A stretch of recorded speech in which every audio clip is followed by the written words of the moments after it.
Hi friends, ఈరోజు మనం ఈ వీడియోలో ఆధ్యాత్మిక మార్గంలో ధ్యాన సాధకులు చేయకూడనటువంటి 3 అంశాల గురించి శ్రీ బ్రహ్మర్షి పత్రిజీ గారు చక్కగా వివరించారు. ఆ 3 అంశాల గురించి మనం చక్కగా అర్థం చేసుకుందాం.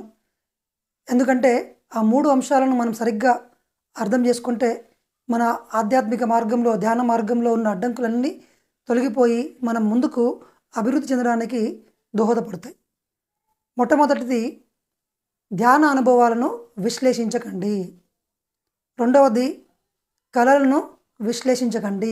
అంటే మనం నిద్రపోయినప్పుడు వచ్చే కళల్ని ఈ కళ ఎందుకు వచ్చింది, ఇలా దీని అర్థం ఏమిటి, ఇలా విశ్లేషించొద్దు అని చెప్తున్నాను. మూడవది జీవితంలో వచ్చే అనుభవాలను విశ్లేషించొద్దు అని చెప్తున్నాను. సో 3 అంశాలు ఒకసారి క్లియర్గా తెలుసుకుందాం. ఫస్ట్ ధ్యాన అనుభవాలను ఎందుకు విశ్లేషించొద్దు అంటే, ధ్యానంలో ప్రారంభించిన కొత్తగా వచ్చిన ధ్యానులైనా కానీ సీనియర్లైనా కానీ మీరు ఎన్ని సంవత్సరాల నుంచి అయినా కానీ ధ్యానం చేస్తూ ఉండొచ్చు. ఒక్కొక్క వ్యక్తిని బట్టి ఒక్కొక్క అనుభవం వస్తుంది. అంటే మీకు వచ్చిన అనుభవం నాకు కరెక్ట్ కాకపోవచ్చు, నాకు వచ్చిన అనుభవం మీకు రాకపోవచ్చు. ఇలా ధ్యాన అనుభవాలను ఇతరులతో పంచుకోవచ్చు. పత్రిజీ చెప్తారు, ధ్యాన అనుభవాలు అందరితో పంచుకోండి, ఇతరుల ధ్యాన అనుభవాలను వినండి అంటాడు. కానీ విశ్లేషించొద్దు ఎందుకంటున్నానంటే, ఏ ధ్యాన అనుభవం ఎక్కడి నుంచి వస్తుందో తెలియదు మనకు. మీ మైండ్ నుంచే క్రియేట్ కావచ్చు. మీరు ఆ రోజు ఉదయం నుంచి సాయంత్రం వరకు మీరు ఆలోచించినటువంటి ఆలోచనని మీకు ఒక మైండ్ విజనరీగా క్రియేట్ అయ్యి మీ మైండ్ క్రియేట్ చేయొచ్చు ఒక అనుభవాన్ని. లేదా మీ సబ్కాన్షియస్ మైండ్ క్రియేట్ చేసి మీ ముందుకు ఒక బుద్ధుని తీసుకొచ్చి కూర్చోబెట్టిన ప్రయత్నం చేస్తుంది. మీ మైండ్ ఎటువంటి అనుభవాన్నైనా క్రియేట్ చేయగలిగే సామర్థ్యం కలిగి ఉంది. బాగా గుర్తుపెట్టుకోండి, మీ మైండ్ మీ జీవితంలో ఎటువంటి అనుభవాన్నైనా క్రియేట్ చేయగలదు. అది ఎంత నిజమో మీ ధ్యానంలో వచ్చే అనుభవాలను కూడా క్రియేట్ చేయగలదు. మీరు నిజంగా ధ్యానానుభవంలో నాకు బుద్ధుడు కనిపించాడు, నాకు శ్రీకృష్ణుడు కనిపించాడు, నాకు ఈ మాట మాట్లాడాడు అని ఎన్నో చెప్తుంటారు చాలామంది.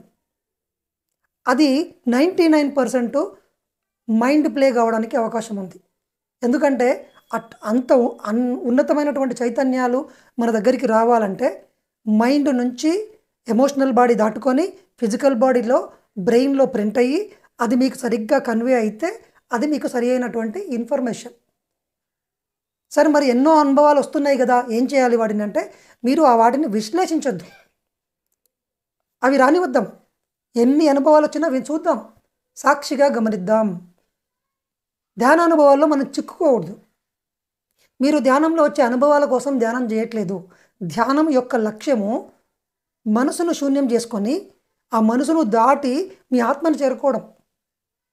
ఈ అనుభవాల కోసం మనం ఒక బస్ ఎక్కి మనం వెళ్తూ ఉన్నప్పుడు రోడ్డు మధ్యలో మన లక్ష్యానికి వెళ్ళే మధ్యలో చెట్లు, పుట్టలు, ఊర్లు, బావులు, పర్వతాలు, ఎన్నో రకాల సంఘటనలు కనిపిస్తూ ఉంటాయి. వాటిని ఎలాగైతే మనం సాక్షిగా చూస్తూ వెళ్ళిపోతాం, ఇక్కడ మనం ధ్యానంలో అనుభవాల కోసం కాదు ధ్యానం చేసేది. ఎవరైతే ధ్యానంలో అనుభవాలను, ఈ అనుభవం ఎందుకు వచ్చింది, ఈ అనుభవం నాకు ఎందుకు రాలేదు, వాళ్ళకు వస్తుంది నాకు ఎందుకు రావట్లేదు, చాలామంది డిసప్పాయింట్ అవుతూ ఉంటారు ఇంకొకరితో కంపేర్ చేసుకొని. ఫస్ట్ పాయింట్ బాగా గుర్తుపెట్టుకోండి, ధ్యానంలో అనుభవాలను విశ్లేషించగలిగే సామర్థ్యం మనకి ఇంకా రాలేదు. మీ మనసు మొత్తం శూన్యం అయిన తర్వాత మటుకే మీకు వచ్చిన అనుభవాలు చాలా చాలా క్లియర్గా ఉంటాయి. ఒకవేళ వచ్చినాయి అనుకోండి, కరెక్టే ఉండొచ్చు, కానీ మీరు ఆ ధ్యాన అనుభవాన్ని నిజమే అవ్వచ్చు, కానీ అక్కడే పట్టుకొని కూర్చున్నారనుకోండి, మీరు అక్కడే స్ట్రక్ అవుతారు. So the most important thing, అనుభవం వస్తుంది, ఒకసారి రాదు. వచ్చిన అనుభవాన్ని సాక్షిగా గమనిస్తాం, వదిలేస్తాం.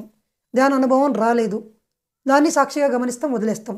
బాగా ఆలోచనలు వస్తూ ఉన్నాయి కంటిన్యూస్గా. చాలామంది అంటారు, సార్ నాకు ధ్యానంలో బాగా ఆలోచనలు వస్తున్నాయి. అది కూడా ఒక రకమైనటువంటి ప్రాసెస్. ధ్యాన మార్గంలో సాధనలో ఒకనొక స్టేజ్, ఆ స్టేజ్ కూడా దాడతాం. దాన్ని కూడా మీ మైండ్లో ప్రింట్ అవ్వద్దు, ఆ అంశాన్ని ప్రింట్ చేయొద్దు. సో ధ్యానంలో ఎలాంటి స్థితులు వచ్చినా, ఏ అనుభవం వచ్చినా, ఎలాంటి శబ్దాలు వినిపించినా, ఏ రంగులు కనిపించినా, ఎనర్జీ ఫ్లో అనిపించినా సాక్షిగా గమనించండి, అవి అక్కడే వదిలేయండి. అది ఎంత గొప్ప అనుభవం అయినా సరే, మీరు అనుభవాల కోసం లేరు, మీరు అంతకు మించిన వ్యక్తులు. ఆ అనుభవాన్ని క్రియేట్ చేసి ఆత్మను చేరుకునడానికి ధ్యానం ఉన్నది, మనసును శూన్యం చేసుకోవడానికి. ఈ అనుభవాలన్నీ మనసులో రెండో బాడీలో, మూడో బాడీలో, ఫస్ట్ బాడీలో క్రియేట్ అయ్యే అంశాలు. మన లక్ష్యం ఈ 3 బాడీలను దాటి ఆత్మను చేరుకోవడం. కాబట్టి ధ్యాన అనుభవాలను విశ్లేషించొద్దు, సాక్షిగా గమనిద్దాము. రెండవది కళలు. కళల గురించి చెప్పడానికి మన చుట్టూ ఉన్న ఏ వ్యక్తులకు కూడా సరి అయిన ఇన్ఫర్మేషన్ లేదు. They are not professionals. ఒక వ్యక్తి చనిపోయినట్టుగా కలుస్తాడు, ఒక వ్యక్తి వచ్చి డబ్బులు ఇచ్చినట్టుగా కలుస్తుంది, ఒక వ్యక్తి ఒక వెనకాల ఒక పులి ఎంబడబడుతూ ఉంటుంది, కుక్కలు ఎంబడబడుతూ ఉంటాయి, ఎవరో కత్తి తీసుకొని ఎంబడబడుతూ ఉంటారు. ఇవన్నీ కూడా మన మనసు సినిమాల్లో చూసిన అంశాలు కానీ, మనం ఊహించినవి కానీ, మనం ఆలోచించినవి కానీ, మనం చదివినవి కానీ, ఇవన్నీ కలగలిపి మీకు ఒక సినిమాలాగా క్రియేట్ అవుతుంది. ఏ లాజిక్ ఉండదు డ్రీమ్లో. చాలామంది చెప్తుండొచ్చు, డ్రీమ్స్ని ఉపయోగించి మనం మన గత జన్మలు తెలుసుకోవచ్చు, డ్రీమ్స్ ఉపయోగించి భవిష్యత్తుని తెలుసుకోవచ్చు. ఎస్, ఎగ్జాక్ట్లీ కరెక్టే, అది తప్పు అనట్లేదు. కానీ వీఆర్ నాట్ ట్రైన్డ్ కదా, మనం అందుట్లో ప్రొఫెషనల్స్ కాలే కదా, ఏనాడు ఒక డ్రీమ్కి సంబంధించిన ఒక బుక్ చదవలేదు కదా. అలా డ్రీమ్ను వచ్చి మనం విశ్లేషించి ఆ డ్రీమ్ ఇందుకేసేమో వచ్చింది, దీనివల్ల జరగబోతుంది నాకు తెలుసు అని చాలామంది స్టేట్మెంట్లు ఇచ్చేస్తారు. Don't believe that statements blindly. Proper investigation ఉండాలి. ఆర్ట్ ఆఫ్ డ్రీమింగ్ అనే ఒక బుక్కే రాసిండు కార్లోస్ క్యాస్టనెడా. ఎంతో ఎరుక, ఎంతో మైండ్ మొత్తం క్లీన్ అయ్యి ఉండి, ఎరుకతో ఉండి చైతన్యాన్ని 3వ శరీరంలోకి తీసుకెళ్ళగలిగే వ్యక్తులకు మాత్రమే కళల్ని విశ్లేషించగలిగే సామర్థ్యం ఉంటుంది. ఇంకా చెప్పాలంటే మైండ్ను దాటగలిగిన వ్యక్తులకు మాత్రమే కళల్ని విశ్లేషించగలిగే సామర్థ్యం ఉంటుంది. లేదా పూర్తి స్థాయిగా సైకలాజికల్గా కొన్ని సంవత్సరాల పాటు ఏ సైన్ ఎందుకు వస్తుంది, ఏ వ్యక్తి వస్తే దాని అర్థం ఏమిటి, ఈ లెవెల్లో రీసెర్చ్ చేసిన వ్యక్తులు ఎవరైనా ఉంటే వాళ్ళ మాటల్ని మనం కొద్దిగా పరిగణలోకి తీసుకోవచ్చు. సో మీరు గమనించేటప్పుడు మన చుట్టూ ఉన్న వ్యక్తుల్ని మనం అడుగుతుంటాం, సీనియర్ మాస్టర్లను కూడా అడుగుతుంటాం, సార్ నాకు ఈ కళ వచ్చింది, నాకు ఇది వచ్చింది, నాకు బుద్ధుడు వచ్చి ఇట్లా చెప్పిండు. అందుట్లో 99% మీ మనసు ఊహించుకొని సృష్టించినవే. కాబట్టి పత్రిజీ ఏం చెప్తున్నాడు, కళల్ని విశ్లేషించకండి.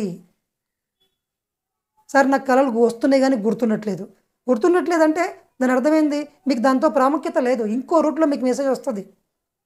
So don't analyse dreams. మూడవది చాలా ముఖ్యమైనటువంటి అంశము, జీవితంలో మీకు కలగా పులగంగా అన్ని రకాల అనుభవాలు కలిసి వస్తాయి. మనిషి కోరుకునేది ఒకటే, సుఖంగా ఉండాలి, లగ్జూరియస్గా ఉండాలి, హ్యాపీగా ఉండాలి, సాఫీగా సాగాలి జీవితం. గమ్మత్ ఏంటంటే మన ఆత్మ ఈ భూమి మీదకి వచ్చేటప్పుడు సాహసాలను, కష్టాలను, డిఫరెంట్గా ఉన్నటువంటి ఛాలెంజెస్ని, విభిన్నమైన కోణాల్లో ఉన్నటువంటి అనుభవాలని పొంది తను ఎదగడానికి ఈ అన్ని అనుభవాలను తానే ఎంపిక చేసుకొని వచ్చింది. మీరేమంటుంటారు, సార్ నా జీవితంలో కష్టాలు ఉన్నాయి, నా జీవితంలో శత్రువులు ఉన్నారు, నాకు నా భార్య సహకరించట్లేదు, ధ్యానం చేస్తే ఇవన్నీ పోవాలి కదా అంటారు. గుర్తుపెట్టుకోండి, ధ్యానం చేస్తే సమస్యలు ఇవన్నీ మాయం కావు. ఇవన్నిటినీ సరిగ్గా అర్థం చేసుకునే కెపాసిటీ వస్తుంది. ధ్యానం చేస్తే రిలేషన్షిప్స్ని ఎట్లా హీల్ చేసుకోవాలనో మీకు అనుభవం వస్తుంది. ఎవరైనా తిట్టినప్పుడు దాన్ని పర్సనల్గా తీసుకోకుండా ఆ క్షణమే మర్చిపోయి ఎరుకతో ముందుకెళ్ళగలిగే అవకాశం వస్తుంది. ధ్యానం చేసినంత మాత్రాన సమస్యలన్నీ మాయమైపోయి కూల్ అయిపోతాము అనుకో. సరే నాకు చాలా కోపం వస్తుంది, ధ్యానం చేస్తే కోపం ఉండకూడదు కదా అంటారు. ఈ జీవితంలో వచ్చే ఈ రకరకాల అనుభవాలన్నిటినీ విశ్లేషించగలిగేటంత డాటా మన దగ్గర లేదు. అందుకే పత్రిసారి ఏమంటాడు, నో జడ్జిమెంట్ అంటాడు. నువ్వు జడ్జిమెంట్ చేయాలంటే ఒక అంశం గురించి సరి అయిందా కాదా చెప్పాలంటే నువ్వెంతో రీసెర్చ్ చేసి ఉండాలి, నువ్వెన్నో పుస్తకాలు చదివి ఉండాలి. ఇవేవి తెలియకుండా గుడ్డిగా ఎవరో ఒక మాట అంటే దాన్ని పట్టుకొని నా జీవితం ఇట్లయింది, నా జీవితం అట్లయిందని అనుభవాలను విశ్లేషిస్తాం. నా జీవితం చూడు ఎలా ఉంది, బాగలేదు, నా లైఫ్ అంతా నాశనం అయింది అని చెప్తుంటే, ఎవరి లైఫ్ నాశనం కాలేదు, ఎవరి లైఫ్ చండాలంగా లేదు, అందరి లైఫ్లు అత్యద్భుతంగా ఉన్నాయి. మీ ఆత్మలు తన యొక్క ఎదుగుదలను, తన యొక్క అనుభవాల్ని పెంచుకొని ఉన్నతమైన స్థితికి వెళ్ళడానికి, పూర్ణాత్మగా మారడానికి ఎంపిక చేసుకున్నటువంటి అనుభవాలు. ప్రతి అనుభవం ఒక గొప్ప పాఠాన్ని నేర్పిస్తుంది. కాబట్టి ధ్యాన అనుభవాలను, మన కళల్లో వచ్చే అనుభవాలని, తర్వాత నెక్స్ట్ జీవితంలో వచ్చే అనుభవాలని మనం విశ్లేషించొద్దు. Thank you very much friends.